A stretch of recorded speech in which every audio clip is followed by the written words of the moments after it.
कश्मीर में जिन लोगों को, कश्मीरियों को एम्पावर करने के लिए, देश को मजबूत करने के लिए धारा 370 35 से हटे, उसके बाद की स्थितियों को बहुत क्लोजली देखा जा रहा है। लेकिन हाल के दिनों में इधर क्या देखा जा रहा है कि टारगेटेड किलिंग्स बढ़ी है कश्मीर के भीतर, केवल जनवरी से लेकर अभी तक।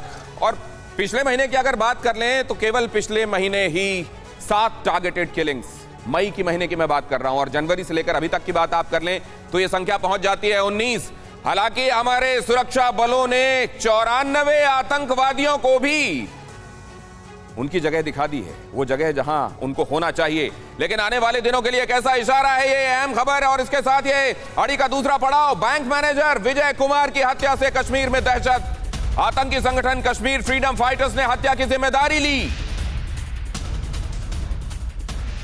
केएफएफ की खुली धमकी, डेमोग्राफी बदलने की कोशिश मत करो, कश्मीर की डेमोग्राफी बदलने वालों का यही अंजाम होगा, केएफएफ कह रहा है।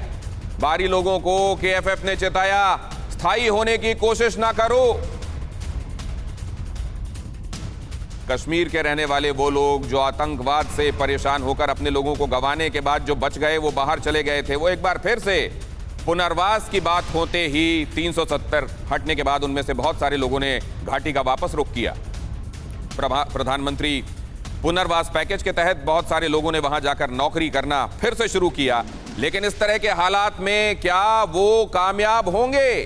फिलवक्त ही सही, फिलहाल ही सही, लेकिन उनके मंसूबे इतने बढ़े हुए क्यों हैं कि वो एक के बाद दूसरा 72 घंटे के भीतर भीतर ये दूसरी टारगेटेड किलिंग है जो अंजाम दी गई है।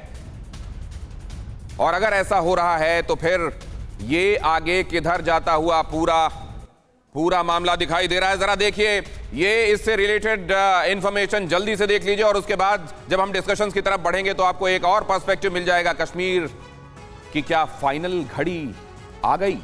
और अब यहां से क्या एक स्थायी समाधान की तरफ अब रास्ते बढ़ रहे हैं, या स्थायी समाधान की तरफ कदम तो बढ़ गए थे 370 हटने के बाद, लेकिन अभी तक समाधान मिल क्यों नहीं रहा है? जरा देखिए क्या हुआ है यहां, जिसका जिक्र मैं कर रहा था। राहुल भट्ट बड़गाम में 12 मई को जब इनकी, ये असल में एक तहसीलदार वहां उनके ऑफिस में ये क्लर्क थे, और वहां घुसकर अंदर इनको चिन्हित करके इनको निशाना बना दिया गया। दूसरी इसी तरह की जो घटना हुई उसमें रंजीत सिंह, शराब की दुकान के कर्मचारी, बारामूला में 17 मई को उनको टारगेट करके किल कर दिया गया। अमरीन भट्ट टीवी कलाकार बड़गाम, 25 मई इसी तरीके से उनकी हत्या भी कर दी गई। रजनी बाला पढ़ाती थी, बच्चों को एम्पावर करने का काम कर रही थी समाज को, कुलगाम में 31 मई को उनकी हत्या कर दी गई। और 72 घंटे के भीतर भीतर विजय कुमार, जो कि राजस्थान से नौकरी करने के लिए कश्मीर पहुंचे हुए थे, बैंक मैनेजर थे, देहाती बैंक में वहां पर काम कर रहे थे, वहां 2 जून को 72 घंटे के भीतर भीतर इनकी भी टारगेट करके हत्या कर दी गई। हमारे साथ जुड़ रहे हैं जीशान जावेद राणा, प्रवक्ता हैं नेशनल कॉन्फ्रेंस के। पहले तो मैं उनका ही व्यू लेना चाहता हूं, क्योंकि हाल में आपने देखा था कि जब अब्दुल्ला साहब से लोग पूछने गए कि ये क्या चल रहा है, तो उन्होंने एक बात जो कही वो लोगों के समझ में नहीं आई, सब मारे जाएंगे। सर, ये क्या चल रहा है और इसका कल्मिनेशन क्या देखते हैं आप? जीशान राणा साहब, पहले तो मैं ये कहूंगा कि मेरी आवाज सुन पा रहे हैं? जी प्लीज कैरी ऑन। हाँ, देखिए, जो भी कुछ इस वक्त घाटी के अंदर चल रहा है ये बहुत दुखद है, और ये आपके चैनल के माध्यम से कहना चाहूँगा कि इस देश को कि मोदी सरकार जो है आतंकवाद को ख़त्म करने में नाकाम रही है। और जिस तरीके से 370 को हटाने के बाद मोदी साहब ने ये कहा था कि हम आतंकवाद को जम्मू कश्मीर से मुक्त कर देंगे, सर इसीलिए लगता है कि आप लोगों ने सिर्फ, जो सरकार है, माफ कीजिएगा आपको बीच में रोक रहा हूं, लेकिन आपने बात की शुरुआत, आपने एक लाइन में निंदा की और उसके बाद आप 15 लाइनें आप मोदी सरकार को कोसने के लिए इस्तेमाल कर रहे हैं। नेशनल कॉन्फ्रेंस ने क्या किया सर आतंकवाद से लड़ने के लिए ऐसा, जो आप कहते हैं ऐतिहासिक रहा हो, जिसकी नजीर आप दे सकते हैं और खड़ा कर सकते हैं एक मॉडल को कि ये किया जाना चाहिए था और नहीं किया गया? सर देखिए दिनेश भाई, मैं ये जरूर कहूंगा कि नेशनल कॉन्फ्रेंस इस वक्त सत्ता में नहीं है, और पिछले 8 वर्षों से मोदी साहब इस देश को और पिछले 8 वर्षों से ही उनकी सरकार रही, पहले पीडीपी के साथ और उसके बाद एलजी एडमिनिस्ट्रेशन जिसको मोदी साहब कंट्रोल करते हैं। और इन 8 सालों के अंदर जिस तरीके से हालात बनने चाहिए थे, जो उन्होंने वादे किए इस देश के साथ, तो सर अगर आप ऐसा कहेंगे, माफ कीजिए और इसलिए मुझको पूछना पड़ रहा है, सुशील पंडित कुछ ही देर में जुड़ेंगे, वो कश्मीर की आवाज भी है, वो आपसे बात करेंगे। लेकिन एक बात मैं आपसे जानना चाहता हूं, राजा को किसने पहली बार नारा देकर यह कहा था कि कश्मीर छोड़ो, राजा कश्मीर छोड़ो, और उनको मुंबई जाकर बसना पड़ गया था? कब से ये कश्मीर छोड़ो, वहां के लोगों को कश्मीर छोड़ो की बात किसने शुरू की थी? सर बताइए जरा, आप तो नेशनल कॉन्फ्रेंस हैं। देखिए, मैं आपको ये जरूर कहूंगा कि जब 1990 में जो हालात खराब हुए, मैं तो और पीछे ले जा रहा हूं सर, 90 से भी पहले ले जा रहा हूं। कॉन्फ्रेंस की सरकार 2 बार बनी। देखिए, मैं ये जरूर कहना चाहूंगा कि नेशनल कॉन्फ्रेंस ने हमेशा से मुल्क की सलामती की बात की है।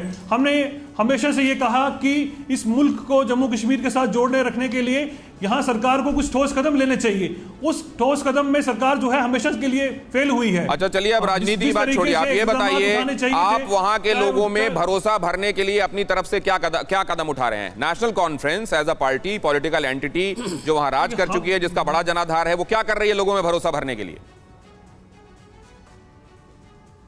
देखिए, इस वक्त सरकार जो है वो बीजेपी की है और बीजेपी को इस वक्त लोगों के अंदर एक यकीन पैदा करने की जरूरत है।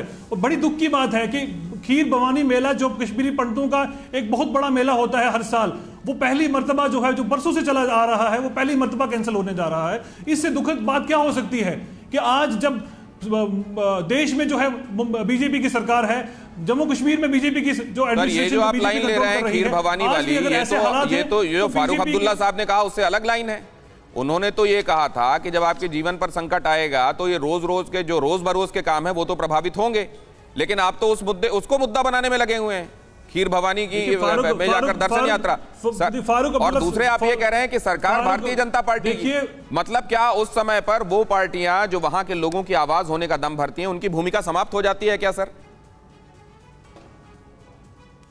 देखिए, हमने हमेशा से एडवोकेट किए कि पीस टॉक्स जो है होने चाहिए यहां पे लोगों के। देखिए, और फारूक अब्दुल्ला साहब ने परसों ही एक इंटरव्यू में कहा कि हमें जम्मू कश्मीर के नौजवानों उनके दिलों को जीतने की जरूरत है। जब तक यहां के लोगों के दिल नहीं जीतेगी गवर्नमेंट ऑफ इंडिया, और जो दूरी है दिल्ली और कश्मीर में, उस दूरी को खत्म नहीं करेगी, यहां हालात जो हैं वो ठीक नहीं हो पाएंगे। और गवर्नमेंट ऑफ इंडिया को जो जिस रास्ते पे चलना चाहिए यहां के हालात ठीक करने के लिए, गवर्नमेंट ऑफ इंडिया जो है उन हालात पे नहीं, उस रास्ते पे नहीं चल रही है। गवर्नमेंट ऑफ इंडिया को कुछ इनिशिएटिव्स लेने चाहिए यहां के हालात ठीक करने के लिए। वो गवर्नमेंट ऑफ इंडिया, माफ कीजिएगा मुझे, गवर्नमेंट ऑफ इंडिया बात यहीं आकर रुक रही है, थम रही है। गवर्नमेंट ऑफ इंडिया, हम इस पर भी बात करेंगे एक अहम खबर बताने के बाद। कश्मीर में बैंक मैनेजर की हत्या के बाद स्थितियां वो हाथ से बाहर जाती हुई कई जगहों पर नजर आ रही हैं। कश्मीरी पंडितों और अप्रवासियों के बीच में खौफ नजर आ रहा है। कश्मीरी पंडितों ने फिर से पलायन का फैसला किया। उनमें से कई ने यह फैसला किया है कि हम फिर से वापस चले जाएंगे। अनंतनाग प्रशासन से बनिहाल टनल तक सुरक्षा मांगी गई है। बड़ी संख्या में जम्मू पलायन कर सकते हैं कश्मीरी पंडित।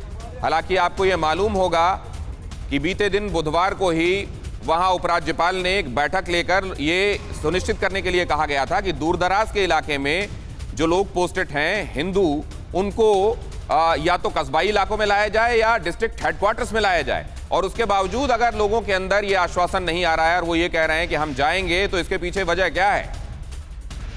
टेरर किलिंग पर क्या बड़े फैसले लिए गए हैं हाल में? हालांकि अभी भी बैठकें जारी हैं। आज भी बैठक हुई, गृह मंत्री मिले नेशनल सिक्योरिटी एडवाइजर से, और अब कल एक बार फिर से मुलाकात होने वाली है। इस मुद्दे पर एक बड़ी अहम बैठक होने वाली है। लेकिन उससे पहले ये 3 अहम फैसले देख लीजिए। घाटी में जारी सभी विरोध प्रदर्शन तत्काल प्रभाव से रोके जाएं, और रोके गए हैं।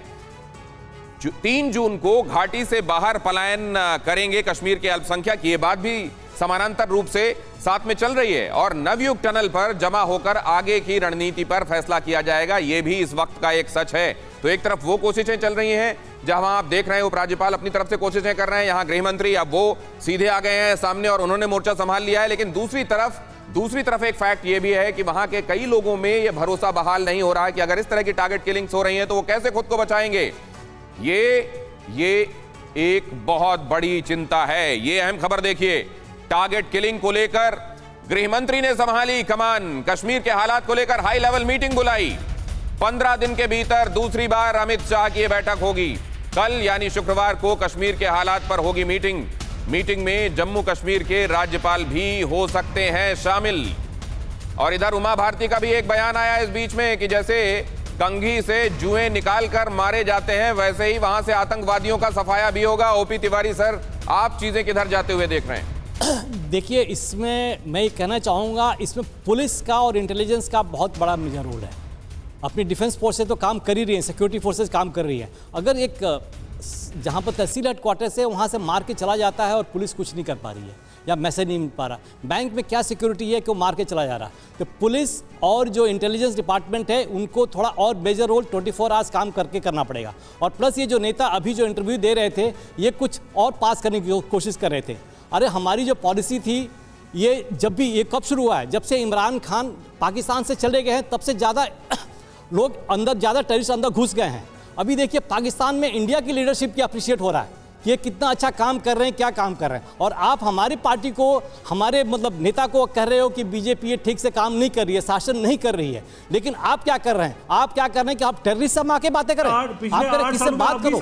टेररिस्ट जो गोली मार रहे हैं उनसे बात करें। आप इसका मतलब कि आप टेररिस्ट हो, आप क्या मरवा रहे हो? सर, आप एक आर्मी वेटरन से बात कर रहे हैं, ये कोई पॉलिटिकल रिप्रेजेंटेटिव सर क्रिटिसिज्म को आप सिर्फ सियासी चश्मे से मत देखिए। ये कोई राजनीतिक नुमाइंदे नहीं है सर, ये हमारे आर्मी वेटरन हैं, हमारे देश के लिए उन्होंने लड़ाइयां लड़ी हैं, कुर्बानियां दी हैं, आपकी रक्षा की है, मेरी रक्षा की है सर। वो जब बातें कह रहे हैं तो उसको राजनीतिक चश्मे से और राजनीतिक कानों से मत सुनिए। देखिए सर, अगर आज की सरकार से जो पार्टी आज सत्ता में है, अगर हम उससे सवाल भी नहीं करेंगे, हमारी सिक्योरिटी तो उनकी रिस्पॉन्सिबिलिटी है, यहाँ के निवासियों की सिक्योरिटी तो उनकी रिस्पॉन्सिबिलिटी है। तो आज ऐसे दिन आ चुके हैं कि हम अपनी सरकार से अपनी सिक्योरिटी के लिए आवाज भी नहीं उठा सकते। बड़े अफसोस से कहना पड़ता है मुझे आपके चैनल के माध्यम से। ये जो भाई साहब अभी बात कर रहे थे, इनको ये सोचना होगा कि यहाँ की जिम्मेदारी, लोगों की सुरक्षा की जिम्मेदारी मोदी सरकार की है। और जब से मोदी सरकार इक़्तिदार में आई है, लगातार जो है हालात जो है कश्मीर के अंदर खराब होते जा रहे हैं। और ये 2019 के बाद तो साबित हुआ, ऐसे हालात तो पिछले 30 वर्षों में जम्मू कश्मीर के अंदर नहीं हुए जो अब हो रहे हैं। मुझे तो लगता है कि 1999 का दौर जो है, 1990 का दौर वापस आ रहा है। ऐसे हालात तो नहीं, लेकिन मुझे एक बात ये समझ में नहीं आती कि शुरू से ही ये जो गुपकार अलायंस है, इससे जुड़े हुए लोग सर अभी मौजूदा डिस्पेंसेशन के फेल होने में ही अपनी कामयाबी क्यों देखते हैं सर? क्यों नहीं प्रयासों को जिताने में, हिंदुस्तानियत को जिताने में, देश को आगे बढ़ाने में योगदान देते सर? आपने हर इंस्टीट्यूशन को, यहाँ की सरकार ने हर इंस्टीट्यूशन को डिरेल किया है। हम कामयाबी नहीं देखते हैं। हम जब अपने नौजवानों को मरते हुए देखते हैं तो हमें दुख होता है। हम चाहते हैं कि यहाँ पे अमन हो, हम चाहते हैं कि यहाँ पे रोजगार हो, यहाँ पे तरक्की हो, मगर जिस तरीके से गवर्नमेंट ऑफ इंडिया की जो पॉलिसी है, उस पॉलिसी पे जो चल रही है, उससे यहाँ हालात जो है सामान्य नहीं होने वाले। आपके समय का कोई ऐसी नजीर है सर? यही एक आपके समय का कोई ऐसा मॉडल, कोई नजीर है कि आपने कैसे चमका दी थी यहाँ की किस्मत और बाकियों ने खराब कर दी? सिचुएशन जब नेशनल कॉन्फ्रेंस की सरकार 2009 से 2015 तक थी, यहाँ के हालात कितने सामान्य हो चुके थे वो आपके सामने है। फिगर्स और फैक्ट्स देख लीजिए। मैं अपनी बात नहीं रखाऊंगा कि जब 2014 में यहाँ चुनाव हुए तो किस तरीके से लोगों ने पार्टिसिपेट किया वहाँ के चुनाव में। उसके बाद जब मोदी साहब ने इक़्तिदार, जब से मोदी साहब इक़्तिदार में आए तो हालात आपके सामने हैं, हालात बद से बदतर होते जा रहे हैं। संजय सोई सर आपसे कुछ कहना चाह रहे हैं, ये भी वॉर वेटरन है। संजय सोई सर आपसे कुछ कहना चाह रहे हैं, उसके बाद हम चर्चा को विराम देंगे। सुशील पंडित साहब का हम इंतजार कर रहे थे, लगता है वो कहीं फंसे हुए हैं, लेकिन संजय सोई सर कुछ कह रहे हैं। ये कहना चाह रहा हूँ कि मैंने 7 पोस्टिंग जम्मू एंड कश्मीर में की और वहाँ की गली गली में तकरीबन मैं घुमा हूँ, वहाँ के आम लोगों से बहुत मिलता रहा हूँ और आम लोगों के साथ अभी भी मेरे बड़े अच्छे संबंध हैं, बातचीत मेरी होती रहती है। मेरे भाई बहन वहाँ पर हैं, राखी बांधी है वहाँ पे लड़कियों ने मुझे। ये वहाँ का माहौल है। देखिए, मैं ये कहना चाहता हूँ कि ये जो आम जनता है वो वहाँ पर अमन चाहती है, शांति चाहती है।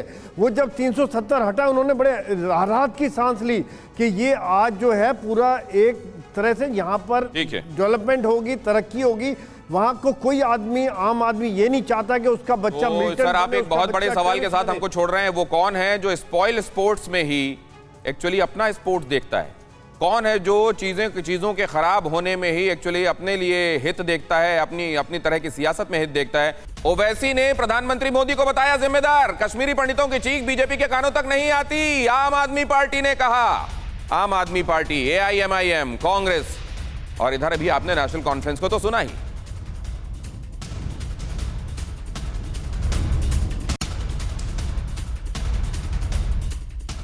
अड़ी सोमवार से शुक्रवार शाम 6 बजे सिर्फ TV9 भारतवर्ष पर।